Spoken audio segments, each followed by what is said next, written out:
வடகம்லாம் வந்து ஈஸியாக வந்துடும். இருந்தாலுமே வந்து நீங்கள் பிகினர்ஸாக இருந்தால் ஃபஸ்ட்டு கொஞ்சமாக செஞ்சு பாருங்கள். நான் இன்னைக்கு 2 கப்பு போட்டு செஞ்சேன். நீங்கள் வந்து கொஞ்சமாக செஞ்சு பாருங்கள். டக்குன்னு கொஞ்சமாக ஊற்றிடலாம். வேஸ்ட் ஆனாலும் உங்களுக்கு பரவாயில்ல. அடுத்த தடவை என்னென்ன தப்பு பண்ணோம் அப்படிங்கிறதெல்லாம் பார்த்து சரி பண்ணிக்கலாம். அதனால் எப்போவுமே வந்து ஃபஸ்ட்டு கொஞ்சமாக செஞ்சு பாருங்கள். ஒன்று கூட நொறுக்கி காமிக்கிறேன் பாருங்கள். பாருங்கள் எப்படி நொறுங்குது பாருங்க. சூப்பரா. Hi friends, welcome to Annam's recipes. இன்னைக்கு இந்த வீடியோவில் குக்கர்லேயே ஜவ்வரிசி வடகம் எப்படி போடலான்னு பார்ப்போம். நம்ம சட்டியிலலாம் வச்சு காய்ச்ச வேண்டாம். குக்கர்லேயே ஈஸியாக காய்ச்சி இந்த மாதிரி ஜவ்வரிசி வடகம் போடலாம். பிகினர்ஸாக இருந்தீங்கன்னா நீங்கள் முதல்ல ட்ரை பண்ணுறச்ச கொஞ்சமாக ட்ரை பண்ணி பாருங்கள். வாங்க இப்போ எப்படி செய்யலான்னு பார்ப்போம். இப்படி இருந்தது தான் நான் பொரிச்சதும் இப்படி இருக்குது பாருங்கள். எங்கள் ப்ராடக்ட்ஸ் எல்லாம் யூடியூப்பில் கமெண்ட்ஸ்க்கு கீழே வந்துட்டுருக்கு.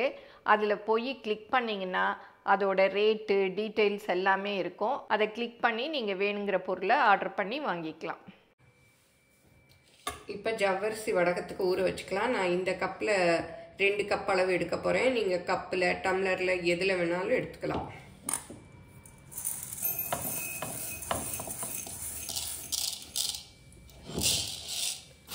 ஒரு கப்பு,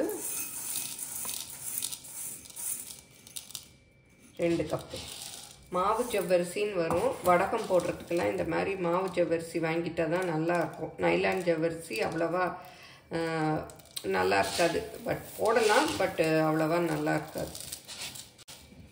இப்போ இதை கழுவிட்டு ஊற வச்சிடலாம். கொஞ்சம் அப்படியே தூசிலாம் இருந்தாலும் போயிடும். இந்த கப்புக்கு 1 கப் அளவு தண்ணி ஊற்றி ஊற வச்சுக்கலாம். நல்லா 1 மணி நேரம் ஊறட்டும். இப்போ 1 ஹவர் ஆயிடுச்சு பாருங்கள். நல்லா ஊறிடுச்சு. இதை அப்படியே குக்கரில் வேக வச்சுக்கலாம். இப்போ வந்து இதில் 1 கப்பு தண்ணி இதில் ஊற்றி ஊற வச்சேன் இல்லையா? இப்போ 3 கப் அளவு ஊற்றிக்கலாம்.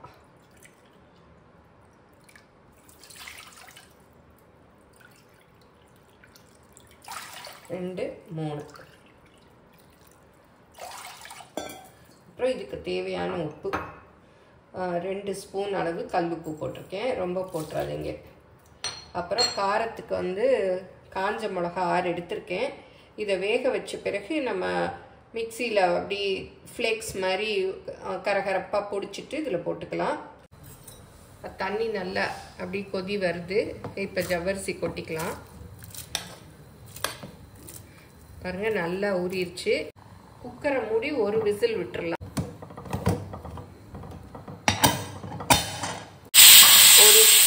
ஒரு விசில் வந்தது போதும்.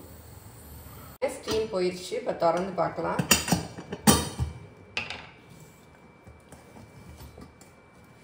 பாருங்க நல்லா வெந்துருச்சு. இதில் தண்ணி வேணும்னா நம்ம பார்த்து ஊற்றிக்கலாம். ரொம்ப திக்காக இருக்குது. இந்த மிளகாயை மிக்சியில் போட்டு கரகரப்பாக அரைச்சிக்கலாம். நீங்கள் பச்சை மிளகாய் வேணும்னாலும் அரைச்சிக்கலாம்.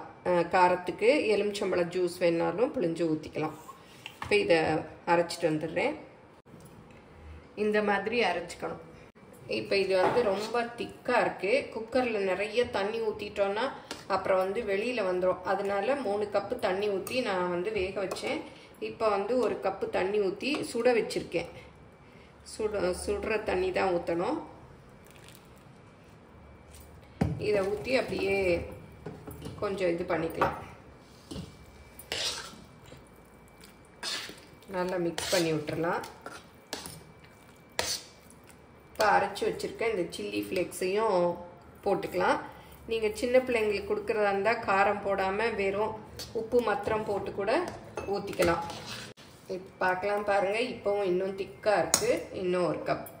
டோட்டலாக 2 கப்புக்கு 6 கப்பு ஊற்றிருக்கேன். 1க்கு 3ங்கிற அளவு.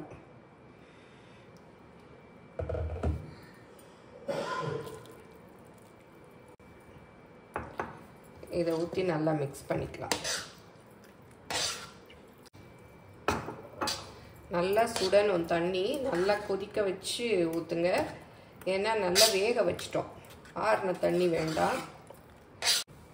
விஸ்கில் அப்படியே நல்லா மிக்ஸ் பண்ணிங்கனாலும் கரெக்டாக நல்லா மிக்ஸ் ஆயிரும். நீங்களும் சுவையாக சமைக்கணுமா எங்கள் மசாலா பொடிகளை யூஸ் பண்ணி பாருங்கள். அதெல்லாம் வாங்கணுன்னா ஸ்க்ரீனில் வர்ற வெப்சைட்டுக்கும் வாட்ஸ்அப் நம்பருக்கும் போய் ஆர்டர் பண்ணிங்கன்னா நீங்கள் வேணுங்கிறத வாங்கிக்கலாம். நீங்கள் ஜவ்வரிசி இப்போ ரவுண்டாக தெரியுதில்ல, அப்படி தெரிய வேணான்னு நினச்சிங்கன்னா இதை கூட மிக்சியில் போட்டு அரைச்சிக்கலாம். நான் வந்து இப்படி தான் ஊற்ற போகிறேன்.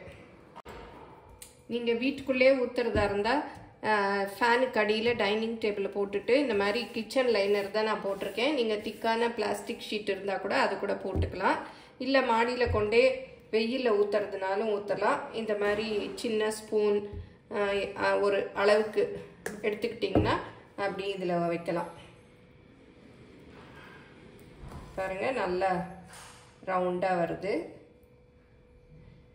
காரம் வந்து நான் ஒரு டம்ளருக்கு 3 சிவப்பு மிளகா போட்டிருக்கேன். அது கொஞ்சம் காரம் அதிகமாக இருக்குன்னு உங்களுக்கு தோணுச்சுன்னா குறைச்சி போட்டுக்கலாம். காரம்லாம் உங்களுக்கு எவ்வளோ வேணுமோ அவ்வளோ போட்டுக்கலாம். இதே மாதிரி அப்படி ஃபுல்லையும் ஊற்றிடணும். உங்களுக்கு எவ்வளோ சைஸ் வடகம் வேணுமோ அந்த சைஸ்க்கு ஊற்றிக்கலாம். எல்லாத்தையும் ஊற்றி முடிச்சுட்டு உங்களுக்கு காமிக்கிறேன்.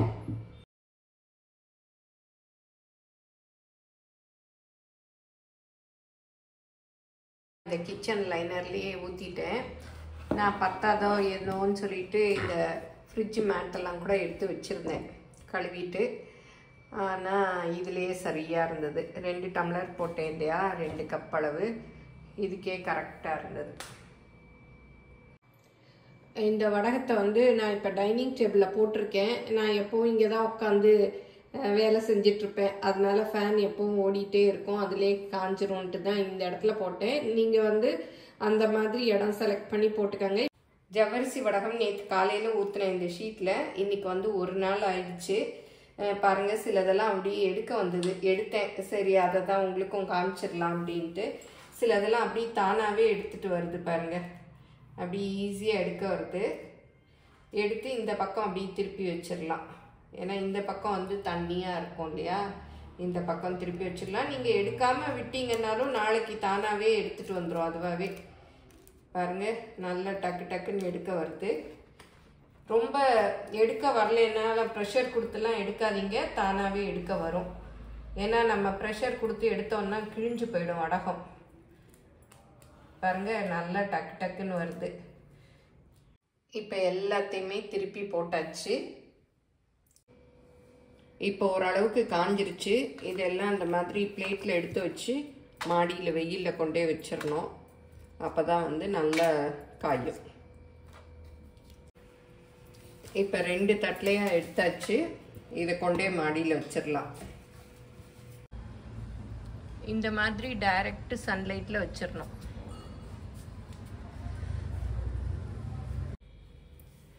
ஜவ்வரிசி வடகம் நல்லா காஞ்சிருச்சு. நல்லா பளபளன்னு கண்ணாடி மாதிரி இருக்கு. இந்த மாதிரி சலசலன்னு சத்தம் கேட்கணும். இந்த மாதிரி சத்தம் கேட்குற வரைக்கும் காய வச்சுக்கணும். காயலைன்னா நடுவில் எல்லாம் வந்து ஈரம் கொஞ்சம் கனமாக இருந்ததுன்னா காயாமல் இருக்கும். அது பொரிக்கிறச்ச வதக்கு வதக்குன்னு இருக்கும்.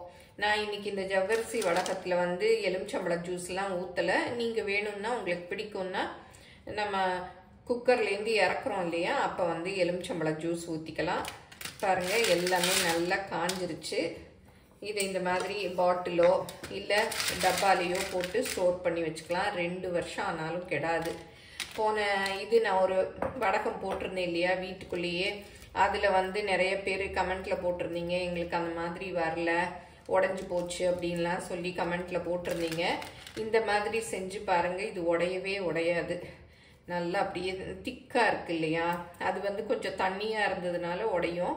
இது திக்காக இருக்கிறதுனால உடையவே உடையாது. சூப்பராக இருக்குது பாருங்கள். நான் பொரிச்சு காமிக்கிறேன்.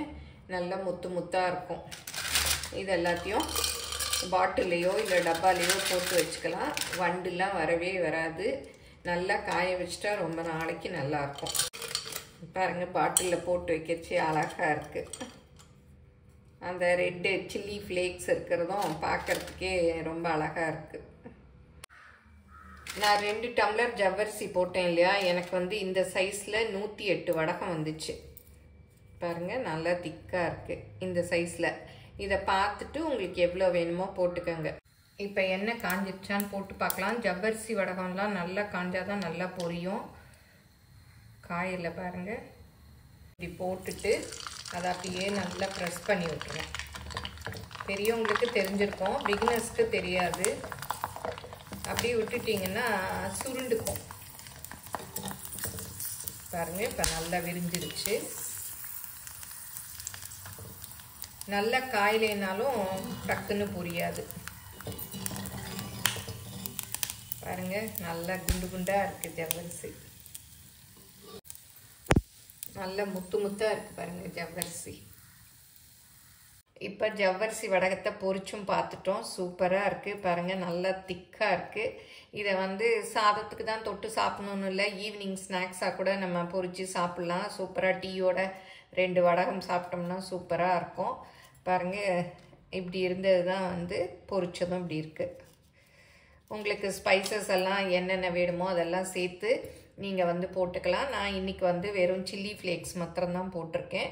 உங்களுக்கு என்னென்ன பிடிக்குமோ அதெல்லாம் வந்து போட்டுக்கலாம். ஒன்று கூட நொறுக்கி காமிக்கிறேன் பாருங்கள். பாருங்கள் எப்படி நொறுங்குது பாருங்கள், சூப்பராக. நீங்கள் பொரிச்சு பாருங்கள். நடுவில் வந்து கொஞ்சம் வதக்குன்னு இருந்ததுன்னா இன்னும் வெயிலில் வந்து நல்லா காய வச்சுக்கோங்க. அப்போ நல்லா பொறுன்னு வரும்.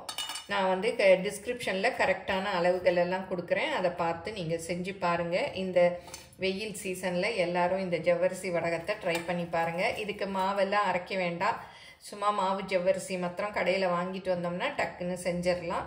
செஞ்சு பார்த்துட்டு உங்கள் கமெண்ட்ஸை சொல்லுங்கள். நீங்கள் யாரெல்லாம் என்னென்ன வத்தல்லாம் இந்த சம்மரில் போட்டிருக்கீங்க அப்படிங்கிறதையும் கமெண்ட்டில் சொல்லுங்கள். எங்கள் சேனல் பிடிச்சிருந்தால் லைக் பண்ணுங்கள், உங்கள் ஃப்ரெண்ட்ஸுக்கும் ஷேர் பண்ணுங்கள். ஃபேஸ்புக், இன்ஸ்டாகிராமில் அன்னம்ஸ் ரெசிபீஸை ஃபாலோ பண்ணுங்கள். தேங்க்யூ.